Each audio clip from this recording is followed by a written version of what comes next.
What if I told you that right under your feet, there's a secret world, a hidden network that's buzzing with messages, connecting an entire forest? Well, in this explainer, we're going to uncover that secret internet. It sounds like something from a fairy tale, doesn't it? You might think, no way. Well, it turns out this isn't just a story, it's real science. So let's find out how this amazing discovery was made. And the scientist who unlocked this secret, Suzanne Simard, she knew from a very young age that a forest is so much more than just what we see with our eyes. She had a feeling that the real story, the hidden half, was right there beneath the soil. So where did this all begin? Well, Suzanne's journey didn't start in some fancy high-tech lab. Nope, it all started when she was just a girl exploring the woods with her grandpa. You see, one day, her poor dog, Jiggs, was happily sniffing around when, whoops, he slipped and fell right into the pit of their old, woodsy outhouse. Don't you worry, he was totally okay. But while her grandpa was busy digging Jiggs out of the muck, Suzanne got completely fascinated. She saw this whole other world under the dirt, a colorful mix of roots and soil, all tangled up with this weird, white, stringy stuff. It was like a clue that the forest floor was hiding a really big secret. Well, that memory, it stuck with her.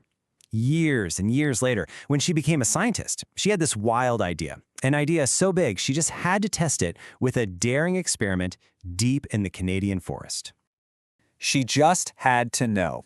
Were trees just standing there all by themselves, or were they secretly connected? Could they be sharing snacks and sending messages through that hidden world she saw when she was a kid? Now you gotta understand, back then, most scientists thought trees were just competitors, always fighting for sunlight and space. They pretty much told her she was crazy for even thinking they might be, helping each other. But Suzanne, she didn't give up. So she cooked up this brilliant experiment. It's kind of like a spy mission for trees. First, she put these big plastic bags over different trees, like a birch and a fir. Then she injected a special gas into the bags. Think of it like a tiny tracking device for tree food. She'd wait an hour, then go back with a special scanner to listen for any secret messages. But doing science out in the real world can get a little wild. On her very first day, a mama grizzly bear and her cub wandered into her experiment. They chased her right out of there. She had to jump in her truck and just wait for them to finish eating berries. Yikes. Okay, so once the coast was clear and the bears were gone, she got right back to work.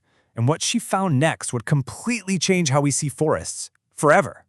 She walked over to a fir tree, one that she hadn't injected with any gas, and turned on her scanner. And then she heard it, this crackling sound. It worked. The tracker had moved from one tree to another. Okay, so how on earth did it move? It's all thanks to something called a mycorrhizal network. I know, it's a huge word, but all it really means is a partnership between that white, stringy fungus she saw as a kid and a tree's roots.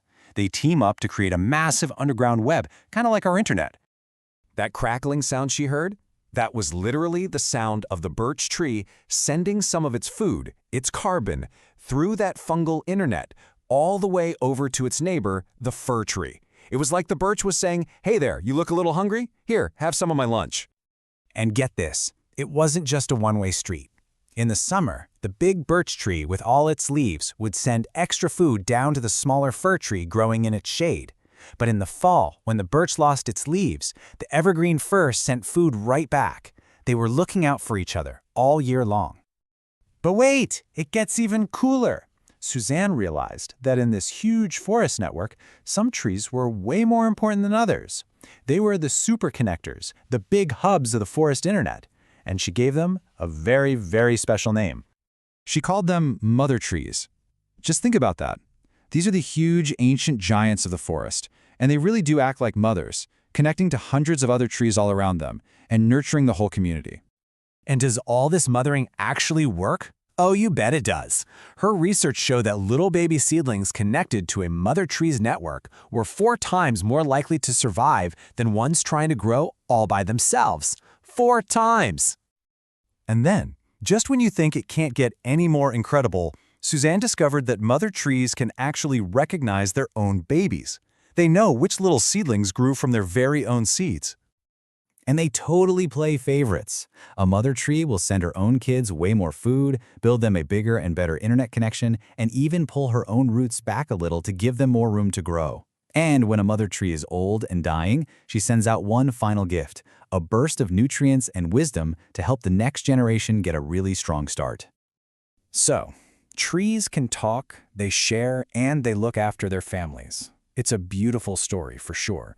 But why is it so important for all of us to know about it? Well, this discovery completely flips our whole idea of a forest on its head. See, we used to think of trees as these lonely fighters always competing for sunlight, but now we know the real story. A forest is a community. It's a family of super cooperators all working together. It shows us that working together is the real secret to survival. And because we know this now, we can be way smarter about protecting our forests. We absolutely have to save those big, old mother trees because they hold the entire community together. And instead of just planting one type of tree, we should plant lots of different kinds, just like in a real cooperative forest. So, the next time you're out for a walk under those big, beautiful trees, I want you to remember that whole other world buzzing with conversation right under your feet. What do you think the trees are saying right now?